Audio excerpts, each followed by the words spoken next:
ግፍ በእጃችሁ ላይ ያለ፣ ፍርድ ማጓደል በእጃችሁ ላይ ያለ፣ ድሃ መበደል በእጃችሁ ላይ ያለ፣ በንግድ የምታጨበረብሩ፣ ጉቦ የምትቀበሉ፣ አንዳንድ ጊዜ መንፈሳዊውም ነገር አይቅርብኝ ዓለማዊውም ነገር አይቅርብኝ የሚሉ ሰዎች አሉ።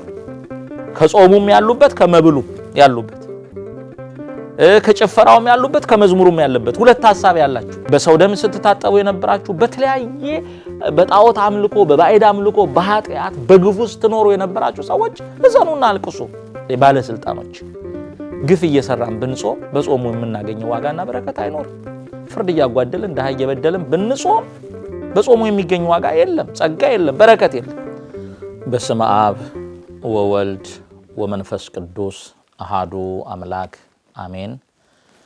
በመላው ዓለም ሆናችሁ ይህንን መንፈሳዊ መልእክት የምትከታተሉ የእግዚአብሔር ቤተሰቦች እናታችን የእመቤታችን የቅድስት ድንግል ማርያም የአስራት ልጆች ክርስቲያኖች ሰላም እግዚአብሔር ከሁላችሁ ጋር ይሁን። እንኳን ለጌታችንና ለአምላካችን ለመድኃኒታችን ለኢየሱስ ክርስቶስ ታላቁ የአብይ ጾም በሰላምና በጤና አደረሳችሁ አደረሰን።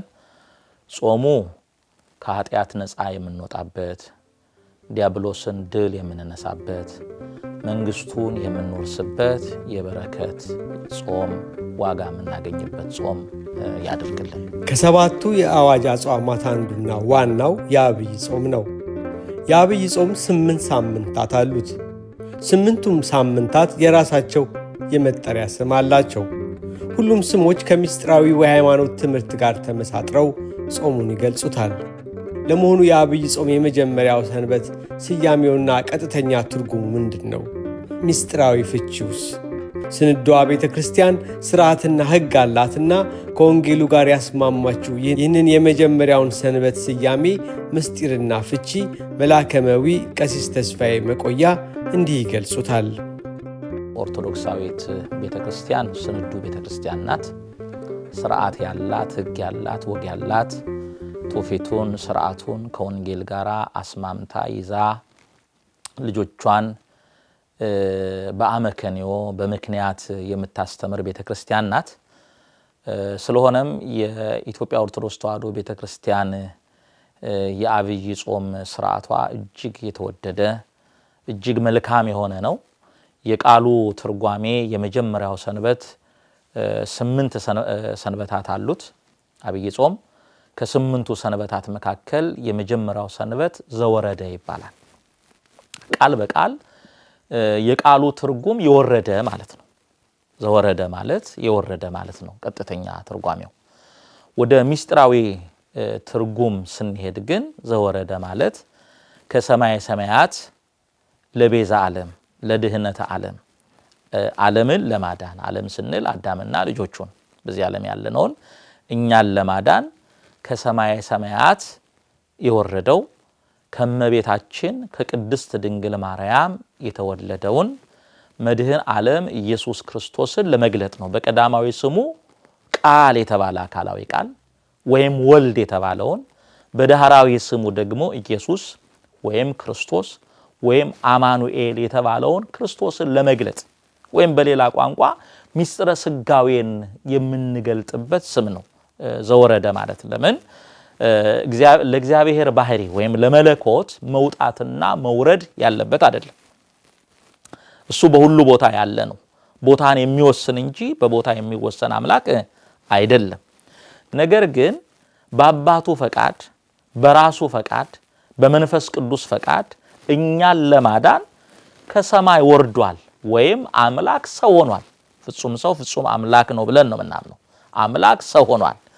የእግዚአብሔር ሰው ወንጌላዊው ቅዱስ ዮሐንስ እንደተናገረው በዮሐንስ ወንጌል ምዕራፍ 1 ቁጥር 1 ላይ ቀዳማዊውን ቃል እንዲህ ብሎ ነው የሚያመጣው። በመጀመሪያ ቃል ነበር፣ ቃልም በእግዚአብሔር ዘንድ ነበረ፣ ቃልም ደግሞ እግዚአብሔር ነበር፣ ሁሉ በእርሱ ሆነ ብሎ እሱ የሁሉ ፈጣሪ መሆኑን ከገለጠ በኋላ ቁጥር 14 ላይ ዮሐንስ ወንጌል ምዕራፍ 1 ቁጥር 14 ላይ ቃል ሥጋ ሆነ ብሎ ጸጋና እውነትን ተሞልቶ በእኛ አደረ ብሎ ተናግሯል። ስለዚህ ዘወረደ ማለት በቀዳማዊ ልደቱ ያለ እናት ከባህሪ አባቱ ከአብ የተወለደው እግዚአብሔር ወልድ አካላዊው ቃል በዳህራዊ ልደቱ ደግሞ ከመቤታችን ከቅድስት ድንግል ማርያም ከስጋዋ ስጋ ከነፍሷ ነፍስ ነስቶ ተወለደ፣ ሰው ሆነ ማለት ነው። ስለዚህ ወረደ ስንል ሰው ሆነ ብለው ሊቃውንት ተርጉመውታል።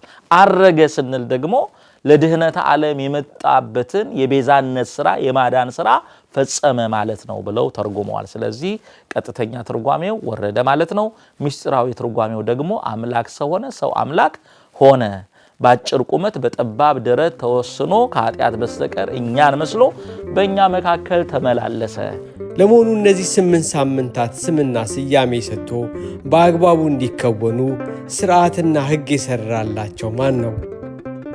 የአብይ ጾም ሳምንታትን ብቻ አይደለም፣ ዓመቱን ሙሉ ያሉትን ወይም ደግሞ በዓመት ውስጥ ወደ 52 ሳምንታት አሉ። እነሱን አበይት በዓላትን፣ ውሳን በዓላትን፣ ክብረ በዓላትን ሁሉ ስያሜ የሰየመላቸው፣ ስርዓት የሰራላቸው፣ በዕለቱ የሚቀርቡትን ለአምልኮ የሚሆኑትን ምስጋና ሁሉ ቀምሮ ያዘጋጀ ቅዱስ ያሬድ ነው። ስለዚህ ቅዱስ ያሬድ ይሄንን ስያሜ ሰይሟል። ለሰንበታቱ ስያሜ ሰጥቷል። ስያሜ ብቻ አይደለም የሰጠው፣ በዕለቱ ደግሞ የሚዜሙትን ዜማዎች፣ የሚዘመሩትን መዝሙራት፣ ምስጋናውን፣ ስብሐተ እግዚአብሔርን አዘጋጅቶ ስያሜውን ሰይሞ ለቤተ ክርስቲያን አስቦና አስጊጦ የሰጠ ቅዱስ ያሬድ ነው።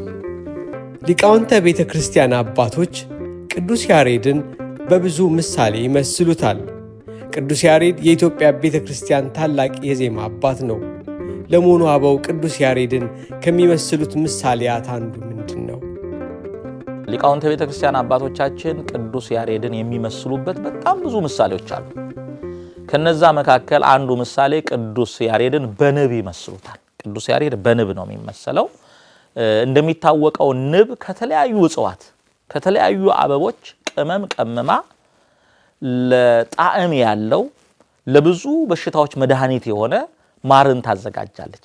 ስለዚህ ቅዱስ ያሬድም በንብ ተመስሏል። በንብ የተመሰለበት ዋናው ምክንያት ከመላእክት ዜማን፣ ከአበው ምሳሌን፣ ከነቢያት ትንቢትን፣ ከክርስቶስ ትምህርትን፣ ከሐዋርያት ስብከትን፣ ከሊቃውንት ደግሞ ምስጢርን ትርጓሜን ወስዶ ቀምሞ አዘጋጅቶ ለእግዚአብሔር የሚሆን ምስጋና ያዘጋጀ ለአምልኮ ስርዓቱ እጅግ የተዋበ ቅድም እንዳልኩት ንብ ከተለያዩ እጽዋት ቀምማ የምትሰራው ማር የጣፈጠ ነው። ቅዱስ ያሬድም ከመላእክት የወሰደውን ከአበው ያገኘውን የነቢያቱን ትንቢት፣ የክርስቶስን ትምህርት፣ የሐዋርያትን ስብከት፣ የሊቃውንትን ትርጓሜ ቀምሞ በመላእክት ዜማ አስቦ ነብስን የሚመስጥ ሲሰሙት ወደ ሰማይ ሰማያት የሚያደርስ እጅግ ጣዕም ያለው ልክ ቅዱስ ዳዊት ቃል ለጎሮሮዬ ጣፋጭ ነው ከማርና ከወለላ ይልቅ ጣፈጠኝ እንዳለ ሲሰሙትም ሆነ ሲያስተውሉት እጅግ የሚጣፍጥና የሚመስጠውን ምስጋና ያዘጋጀ ነው። ስለዚህ ይሄ በንብ የተመሰለ ቅዱስ ያሬድ ለሰንበታቱ ስያሜ ሰጥቷል። በዚህም ቀን ደግሞ አምላክ የሚመሰገንበትን ምስጋና አስቦ ቀምሞ ያዘጋጀ ታላቅ ሊቅ ነው ቅዱስ ያሬድ። በመጀመሪያው የጾም ሰንበት ከቅዱስ ዳዊት መዝሙር ለዕለቱ የሚስማማውን ቃል ይሰበካል። በዚህ የቅዱስ ዳዊት የመዝሙር ቃል ውስጥ ለእግዚአብሔር በፍርሃት ተገዙ እያለ ዲያቆኑ ያዜማል። ለመሆኑ ለእግዚአብሔር በፍርሃት መገዛት ምንድን ነው? በዚህ በዘወረደ ዕለት ብቻ አይደለም። ከዋዜማው ጀምሮ ቅዱስ ያሬድ የደረሳቸው ድርሰቶች፣ ያቀረባቸው ምስጋናዎች አሉ። እንደገናም በሌሊት በስብዓተ ነጉም ሲደርሱ ያደሩ እጅግ ጥልቅ የሆኑ ቅድም እንደተናገርኩት ከአበው ምሳሌ፣ ከነቢያት ትንቢት፣ ከሐዋርያት ስብከት፣ ከክርስቶስ ትምህርትና ከሊቃውንት የተቀመሙ ብዙ ምስጋናዎች አሉ። ብዙ የተነገሩ ነገሮች አሉ። ከነዛ መካከል አሁን አንተ እንዳነሳኸው ቅዱስ ዳዊት በመዝሙር 2 ቁጥር 11 ላይ ተቀነዩ ለእግዚአብሔር በፍርሃት ወታሰዩ ሎቱ በረአድ አጽነው ዋለ ጥበብ ከመ ኢይትማ እግዚአብሔር ብሎ ለእግዚአብሔር በፍርሃት ተገዙ፣ በረአድም ደግሞ ደስ ይበላችሁ ብሎ ቅዱስ ዳዊት የተናገረው ቃል ዲያቆኑ በያሬዳዊ ዜማ የሚዘምረው መዝሙር ወይም የሚሰብከው ምስባክ ነው። ይሄ የሚያሳየው ፈሪሃ እግዚአብሔር ነው። ለእግዚአብሔር በፍርሃት ተገዙ ይላል። ስለ ፍርሃት ስናነሳ መጀመሪያ ፍርሃት ወደ ሰው ልጆች የመጣው በኃጢአት ምክንያት ነው። ይሄኛው ፍርሃት እንደሱ አይነት ፍርሃት አይደለም። የኃጢአት ፍርሃት መጨነቅ፣ መረበሽ፣ መረጋጋት፣ የውስጥ ሰላም ማጣትን የሚያመጣ ነው የኃጢአት መረበሽ። ይሄ በፍርሃት ሲል ይሄኛው ለእግዚአብሔር የምንገዛበት ፍርሃትና በኃጢአት የሚመጣ ፍርሃት የራሳቸው ልዩነት አላቸው። አዳም በገነት ውስጥ የቆየው 7 ዓመት ከ1 ወር ከ17 ቀን ነው። 7 ዓመት ከ1 ወር ከ17 ቀን በገነት ውስጥ ሲቆይ አንድም ቀን ፍርሃት አንድም ቀን ድንጋጤ አልነበረም። ለምን? ጠቢቡ ሶሎሞን ጻድቅ እንዳንበሳ ያለ ፍርሃት ይኖራል ነው የሚለው። ስለዚህ በጽድቅ ይኖር ስለነበረ እግዚአብሔር ባስቀመጠው ስፍራ እግዚአብሔር እንዳስቀመጠው ሆኖ በቅድስናና በንጽህና አምላኩን እያመሰገነ ከእግዚአብሔር ጋር ቃል በቃል እየተነጋገረ ከመላእክት ጋር አብሮ እያመሰገነ በሚኖርበት ኑሮ ፍርሃትና ድንጋጤ ጭንቀት አልነበረም። ነገር ግን እግዚአብሔር ባስቀመጠው ስፍራ አልተገኘም። ዛሬም ብዙዎቻችን እግዚአብሔር ባስቀመጠን ስፍራ ያልተገኘን ስፍራችንን ይለቀቅናለን። እኔ በጣም የሚገርመኝ አንድ ነገር አለ። እግዚአብሔር ያስቀመጣቸው ነገሮች ሁሉ አሉ። አሁን ተራራውን ኮረብታውን ምናልባት ሰው ሄዶ ካልነካው በስተቀር እግዚአብሔር ባስቀመጠበት ስፍራ ነው ተቀምጦ የሚገኘው። እኛ ግን እግዚአብሔር ባስቀመጠን ስፍራ ያልተገኘን ብዙ ሰዎች አለን። እግዚአብሔር ተመልሶ ሲመጣ አዳም የተሰጠውን ትእዛዝ አፍርሶ ከጸጋ ጎድሎ ጸጋው ተገፎ ፈሪ ሆኖ እርቃኑን ለመሸፈን ጫካ ውስጥ ተደብቋል። እግዚአብሔር የፍለጋ ቃል ወደ አዳም አስተላለፈ። አዳም ወዴት አለ ሲለው ድምጽህን ሰምቼ ስለፈራው ተሸሽጌያለሁ አለ። ፍርሃት ያልነበረበት አዳም ፈሪ ሆነ። ፈሪ ያደረገው ምንድነው? ኃጢአት ነው። ስለዚህ ጻድቅ እንዳንበሳ ያለ ፍርሃት ይኖራል። አጥ ግን ማንም ሳያሳድደው ይሸሻል አለ። አዳምን የሚያሳድደው ሳይኖር ሸሸ። ያሳደደው ምኑ ነው? ኃጢአቱ። ዛሬም ፍርድ የሚያጓድሉ ድሃ የሚበድሉ በሰው ደም እጃቸውን የሚታጠቡ ግፍ የሚሰሩ ጊዜ ተመቸኝ ወንበር ተደላደለልኝ ማንም ምንም አያደርገኝም ብለው በሰው ልጆች ላይ ግፍ የሚሰሩ ሰዎች ለጊዜው ምንም ያልሆኑ ቢመስልም በህሊናቸው ውስጥ ያለው ሕግ ግን ያሳድዳቸዋል። የሰሩት ግፍ ያሳድዳቸዋል እና አዳም ፈሪ ሆኗል። ዛሬም በኃጢአት የሚኖሩ ሰዎች በፍርሃትና በጭንቀት ውስጥ ነው የሚኖሩት። ቃኤል የተቀበዘበዘ ወንድሙን ከገደለ በኋላ ዛሬም የሚቀበዘበዙ ፍርድ ያጓደሉ ድሃ የበደሉ በሰው ደም የታጠቡ እግዚአብሔር የማይወደውን ነገር የሰሩ በፍርሃት የሚኖሩ ሰዎች አሉ። ለእግዚአብሔር በፍርሃት ተገዙ ማለት እንደዛ ባለ ፍርሃት አይደለም። ያ የኃጢአት ፍርሃት ነው። ይሄኛው ግን ፍቅሩን እያሰባችሁ ቸርነቱን እያሰባችሁ ውለታውን እያሰባችሁ እስቲ እግዚአብሔር ልጆች እግዚአብሔር ለኛ ያላደረገልን ቸርነት ምንድነው? እግዚአብሔር ያጎደለብን ነገር ምንድነው? ፍቅሩን ነው ሰጥቶናል። አንድያ ልጁን እስኪሰጥ ድረስ ዓለሙን እንዲወዷል ተብሎ እንደተጻፈ ምንም የሚወደድ ነገር ምንም መልካም ነገር ሳይኖረን እግዚአብሔር ሁላችንንም በማይለወጥ በዘላለማዊ ፍቅር ወረት በሌለው ፍቅር ወዶናል። ስለዚህ ለእግዚአብሔር በፍርሃት ተገዙ ማለት የሰጣችሁን ፍቅር እያሰባችሁ ቸርነቱን እያሰባችሁ ምህረቱን እያሰባችሁ ይቅርታውን እያሰባችሁ በጎነቱን እያሰባችሁ የተደረገላችሁን ነገር እያሰባችሁ በፍቅር ለእግዚአብሔር በፍርሃት እሺ በማለት ተገዙ። ተቀነዩ ለእግዚአብሔር በፍርሃት ወታሰዩ ሎቱ በረዓድ ደስ ይበላችሁ። ለሱ በምታደርጉት ለሱ በምትታዘዙት ለሱ በምትገዙት እንደ ቃሉ በምትኖሩት ነገር ደስ ይበላችሁ። ለምሳሌ አሁን ዛሬ ጾሙን የምንጀምርበት ጊዜ ነው አይደል?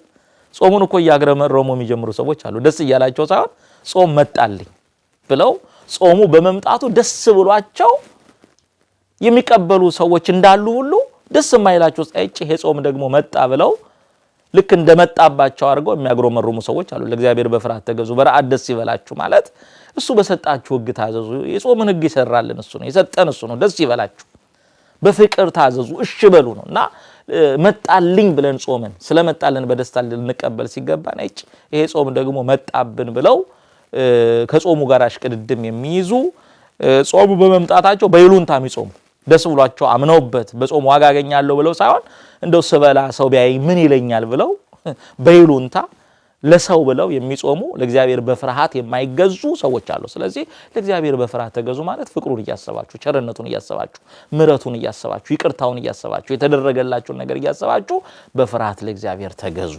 ለምሳሌ ባለስልጣኖች ግፍ እየሰራን ብንጾም በጾሙ የምናገኘው ዋጋና በረከት አይኖርም። ፍርድ እያጓደልን ድሃ እየበደልን ብንጾም በጾሙ የሚገኝ ዋጋ የለም፣ ጸጋ የለም፣ በረከት የለም። ስለዚህ በፍርሃት ለእግዚአብሔር ተገዙ ማለት እውነተኛ ፍርድ ፍረዱ፣ ለድሃ አደጉ ፍረዱ፣ ለተበደለው ፍረዱ፣ ፍርድ ለተጓደለበት ፍርድ አቃኑለት፣ ለተጣመመበት ፍርዱን አቃኑለት ማለት ነው። ነጋዴዎች በፍርሃት ለእግዚአብሔር ተገዙ ማለት ንግዳችሁን በእውነት ነግዱ፣ በንጽህና ነግዱ፣ ነግዳችሁ በመታተርፉት ትርፍ ተጠቀሙ እንጂ በሰባራው እየማላችሁ ለሰው አደጋ ያለውን ነገር እያደረጋችሁ ሀብት አትሰብስቡ፣ አታከማችሁ፣ ግፍ አትስሩ።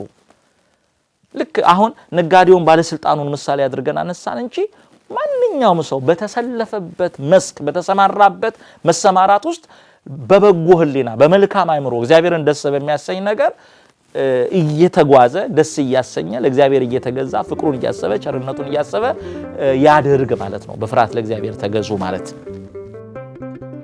በዘወረደ የመጀመሪያው ሰንበት የተነበበው ይህ የቅዱስ ዮሐንስ ወንጌል ክፍል ውስጥ ከሰማይ ከወረደው በቀር ወደ ሰማይ የወጣ የለም የሚል ቃል አለ። የዚህ ቃል ፍቺ ምንድን ነው? ከሰማይ የወረደው ወደ ሰማይ የወጣውስ ማን ነው? ያው በተነበበው በዛሬው በዮሐንስ ወንጌል ምዕራፍ 3 ላይ የተነበበ ኃይለ ቃል ነው። ቃሉን የተናገረው ለኒቆዲሞስ ነው። በማታ እየመጣ ይማር ለነበረው ለኒቆዲሞስ ስለ መንፈሳዊ ነገር በነገረው ጊዜ ረቆበት ነበርና ስለ ስጋዊ ነገር በነገርኳችሁ ጊዜ አምናችሁ ካልተቀበላችሁ ስለ ሰማያዊ ነገር በነግራችሁ እንዴት ታምናላችሁ ብሎ በተናገረው አንቀጽ ላይ ከሰማይ ከወረደው በቀር ወደ ሰማይ የወጣ ማንም የለም ብሎታልና ይሄ ማለት ምን ማለት ነው የሚል ጥያቄ ተነስቷል። መልካም ነው ጥያቄው። አንዳንድ ሰዎች ይሄንን ኃይለ ቃል አንስተው ኦርቶዶክሳዊ ተዋሕዶ ቤተክርስቲያን የእመቤታችንን ፍልሰቷን ትንሳኤዋንና እርገቷን በሰፊው የምታስተምር ቤተክርስቲያን ናት። እኛም አምነን ላመኑት ልጆቿ የድንግልን ፍልሰቷን ትንሳኤዋንና እርገቷን እናስተምራለን። የድንግልን ፍልሰት፣ የድንግልን ትንሳኤ፣ የድንግልን እርገት ለመቃወም እንደ መቃወሚያ አድርገው የሚያነሱት የመጽሐፍ ቅዱስ ክፍል ነው። ለምንድን ነው ክርስቶስ ከሰማይ ከወረደው በቀር ወደ ሰማይ የወጣ የለም ብሎ የተናገረው? ወደ ሰማይ ከወጣው ከክርስቶስ በቀር ማንም የወጣ የለም ብለው የሚናገሩ ሰዎች አሉ። እኔ አንድ ጥያቄ አለኝ። እጅግ ብዙ በርካታ የብሉይ ኪዳን መጽሐፍት ላይ በአዲስ ኪዳንም ቅዱሳን መላእክት ከሰማይ ወርደዋል። የተላኩበትን ተልእኮ ደግሞ ፈጽመው ወደ ሰማይ ደግሞ ወጥተዋል። ስለዚህ ከሰማይ ከወረደው በቀር ወደ ሰማይ የወጣ የለም ካልን እስራኤልን ለመታደግ የተላከው መልአክ ከሰማይ ወርዷል። ብዙ መላእክት ከሰማይ ወርደዋል። እነ ዳንኤልን ይረዱ ሌሎችንም ቅዱሳን ይረዱ መላእክት ተመልሰው ደግሞ ወደ ሰማይ ወጥተዋል። በአዲስ ኪዳንም ሐዋርያትን ይረዱ መላእክት ከሰማይ ወርደው እንደገና ወደ ሰማይ ተመልሰው ወጥተዋል። ስለዚህ ከሰማይ ከወረደው በቀር ወደ ሰማይ ወጣ ማንም የለም ካልን መላእክት ለተልእኮ አልወረዱም ነበር ማለት ነው? ከወረዱስ በኋላ ተመልሰው አልወጡም ነበር ማለት ነው? ይሄንን እንጠይቃለን። እነሱ ብቻ አይደሉም።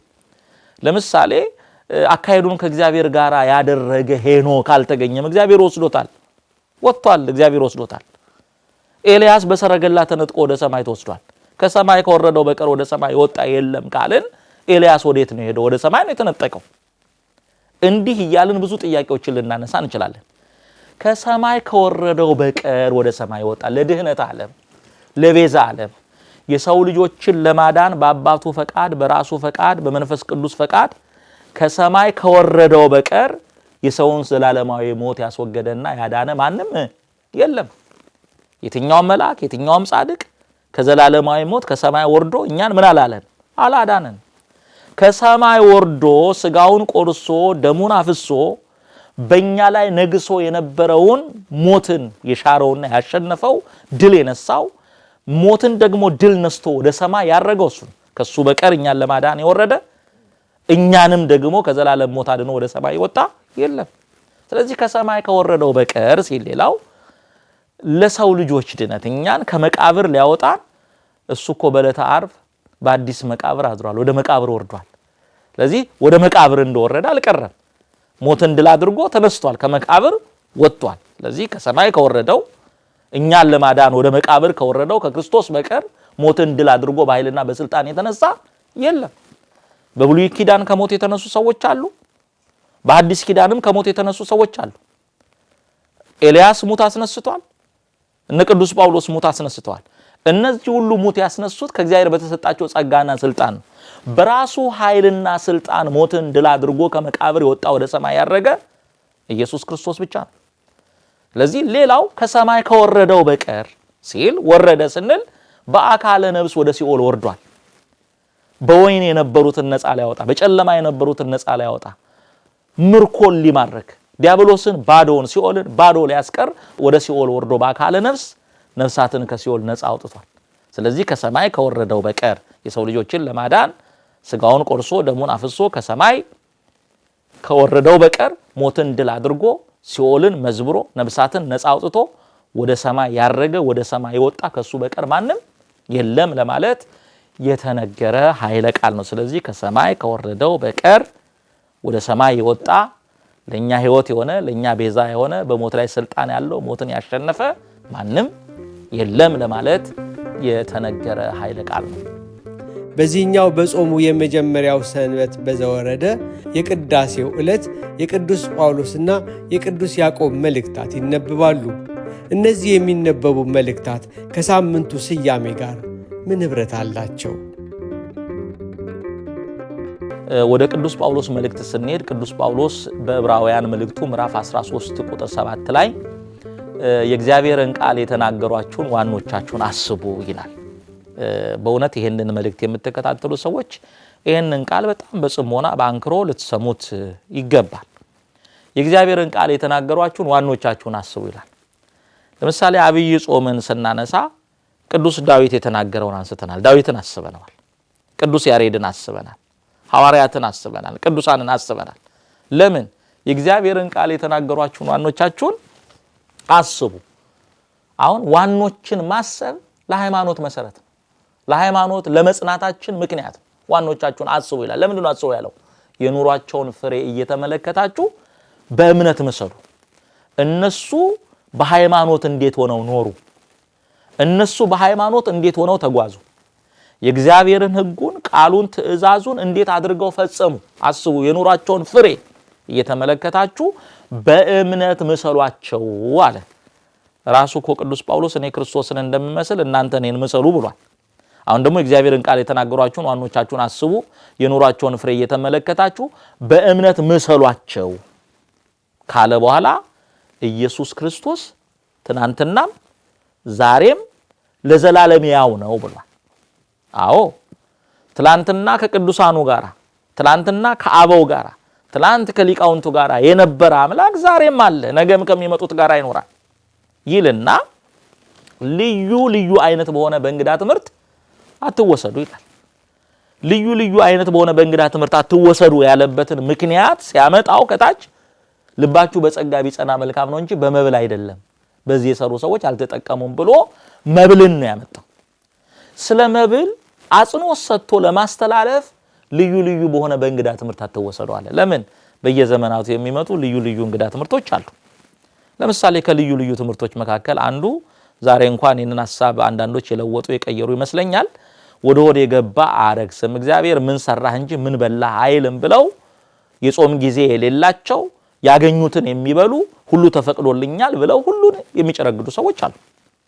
ቅዱስ ጳውሎስ ልዩ ልዩ በሆነ በእንግዳ ትምህርት አትወሰዱ አለ። ከሃይማኖት ከምግባር ከጾም ከጸሎት የሚያወጣ የቀደሙት አባቶቻችን ከተጓዙበት የሃይማኖት ፍሬ ካፈሩበት መንገድ የሚያወጣ እንግዳና ልዩ ትምህርት አትወሰዱ ካለ በኋላ ልባችሁ በጸጋ ቢጸና መልካም ነው አለ። ስለዚህ ልብ በመብል አይደለም፣ ባለማዊ ነገር በኃላፊ በጠፊ ነገር አይደለም መጽናት ያለበት። ልብ መጽናት ያለበት በጸጋ ነው አለ። ጸጋ ደግሞ የሚገኘው ከእግዚአብሔር ነው። የጸጋ መገኛ መንገዶች መካከል ደግሞ አንዱ ጾም ጸጋ የሚገኝበት ነው፣ ዋጋ የሚገኝበት ነው፣ በረከት የሚገኝበት ነው። ሌላ ጊዜ ስለ ጾምና ጥቅም አንስተን እንማማራለን። ስለዚህ ልባችሁ በጸጋ ቢጸና መልካም ነው፣ በመብል አይደለም ማለት። በዚህ የሰሩ አልተጠቀሙም፣ በመብል የሰሩ አልተጠቀሙም። አዳምና ሔዋን እግዚአብሔርን የሚያህል ጌታ ገነትን የምታህል ቦታ አጥተው ወደ ምድረ ፋይድ፣ ወደ ጨለማ፣ ወደ ተስፋ መቁረጥ፣ ወደ ዘላለማዊ ሞት የወረዱት አትብሉ የተባሉትን በመብላታቸው ምክንያት። ስለዚህ በመብል አይደለም፣ በዚህ የሰሩ አልተጠቀሙም። አዳምና ሔዋን በመብል አልተጠቀሙም። እንደገና ብዙዎችን ምሳሌ አድርጎ ማንሳት ይቻላል። ኤሳው ብኩርናውን የሸጠው በረከቱን ያጣው በመብል ነው። ለሆዴ ካልሆነች ምን ታደርግልኛለች ብሎ ብኩርናውን ለእንጀራ ለምስር ወጥ አሳልፎ ሰጥቷል። በመብል ኤሳው አልተጠቀመም።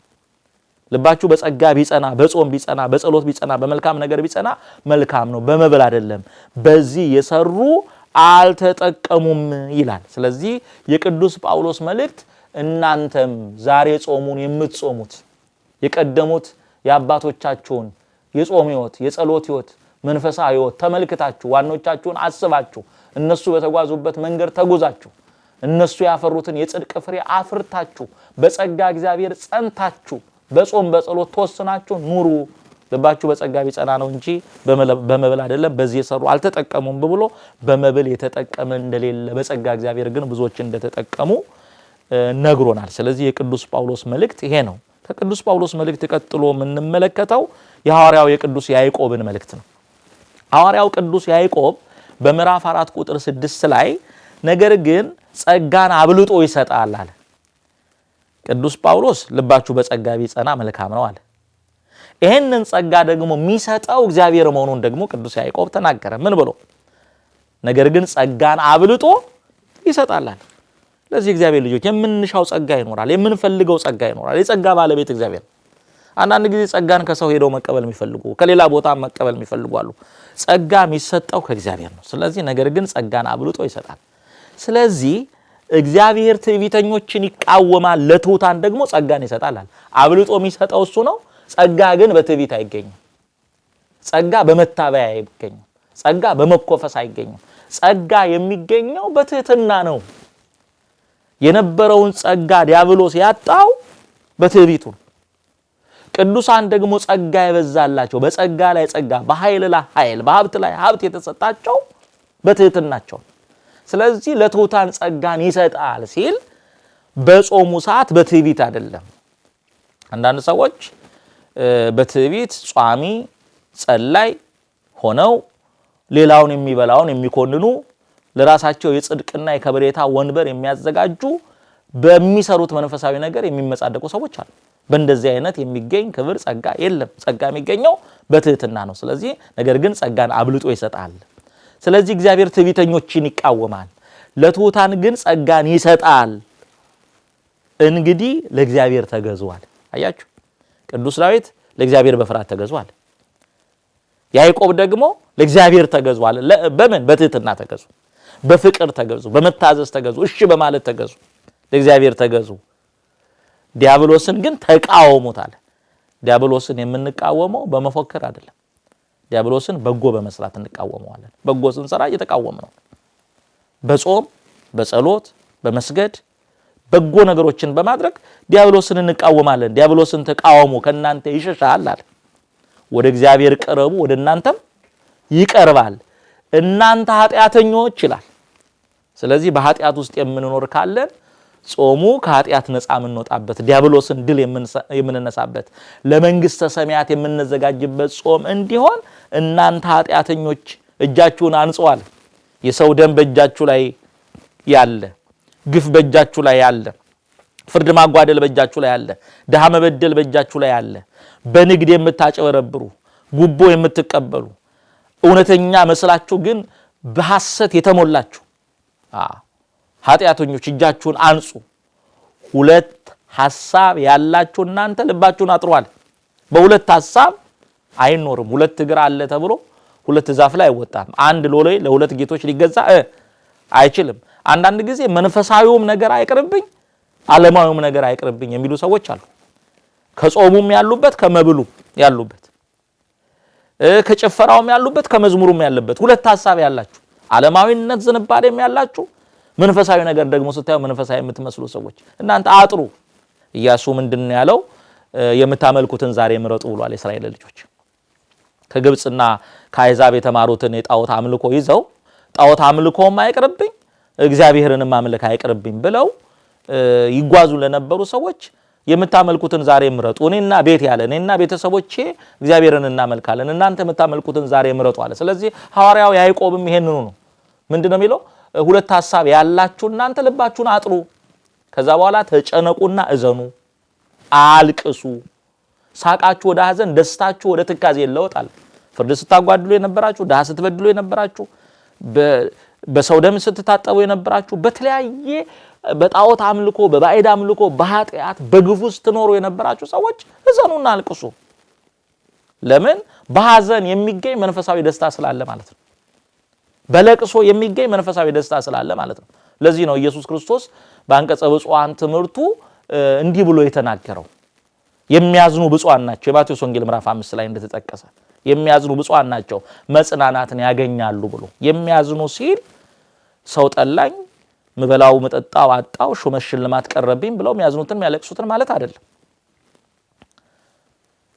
ሞተ ወልደ እግዚአብሔርን እያሰቡ አምላኬ ለኔ ታመመ መከራ ተቀበለ ተቸነከረ አናቱን በዘንግ ተመታ የሾህ አክሊል ተደፋበት 6666 ጊዜ ተገረፈ ስጋው አልቆ አጥንቱ ታየ ብሎ ሞተ ወልደ እግዚአብሔርን እያሰቡ ማልቀስ።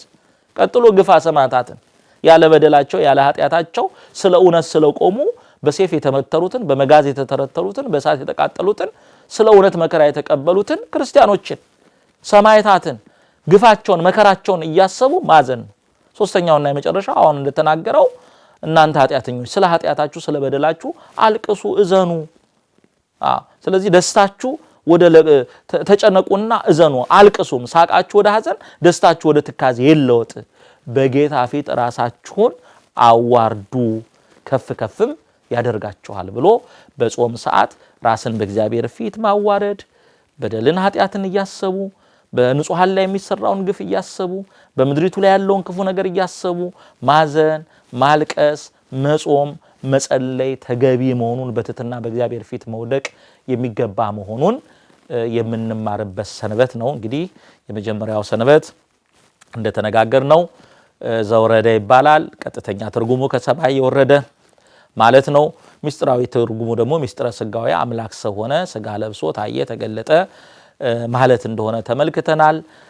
እንግዲህ ለእግዚአብሔር በፍርሃት ተገዙ ብሎ ቅዱስ ዳዊት የተናገረውን አንስተን ለእግዚአብሔር ፍቅሩን ቸርነቱን ትትናውን ለኛ የሰጠንን ጸጋ በረከት እያሰብን ለሱ በፍቅር መገዛትና መታዘዝ እንደሚገባ ከሰማይ ከወረደው በቀር ወደ ሰማይ የወጣ ማንም የለም የተባለው እኛን ለማዳን ከሰማይ የወረደ እሱ እንደሆነና ሞትን ድል ነስቶ በኃይል በስልጣን ደግሞ ወደ ሰማይ ከፍ ከፍ ያለ ያረገ እሱ መሆኑን ሐዋርያው ቅዱስ ጳውሎስ የተናገረውን የእግዚአብሔርን ቃል የተናገሯችሁን ዋኖቻችሁን አስቡ የኑሯቸውን ፍሬ እየተመለከታችሁ በእምነት መሰሏቸው። ኢየሱስ ክርስቶስ ትላንትናና ዛሬ እስከ ዘላለም ያው ነው። ልዩ ልዩ በሆነ በእንግዳ ትምህርት አትወሰዱ። ልባችሁ በጸጋ ቢጸና መልካም ነው እንጂ በመብል አይደለም። በዚህ የሰሩ ሰዎች አልተጠቀሙም እንዳለ በመብል መስራት እንደማይገባ ልባችን በጸጋ እግዚአብሔር መጽናት በጾም በጸሎት መጽናት እንዳለበት ይህንን ደግሞ በትህትና በትዕቢት አይደል በትህትና ማድረግ በትህትና ስናደርግ ዲያብሎስን እንደምንቃወመው ወደ እግዚአብሔር እንደምንቀርብ ስለ ኃጢአታችን ማዘን ማልቀስና በትህትና በፊቱ መውደቅ እንደሚገባ ለትሑታን ደግሞ እግዚአብሔር ክብርና ጸጋን እንደሚሰጥ ነው ያየነው። የመከረን ያስተማረን የአባቶቻችን የነቢያት የሐዋርያት የቅዱሳን የጻድቃን በረከት ረድኤት ሁሉ ከኛ ጋር አይሆን። እግዚአብሔር ጾሙን በሰላም እንዳስጀምረን በሰላም ያስፈጽመን። ሳምንት ደግሞ በሚኖረው ሌላ መርሃ ግብር እንገናኛለን። እግዚአብሔር የሳምንት ሰዎች ይበለን።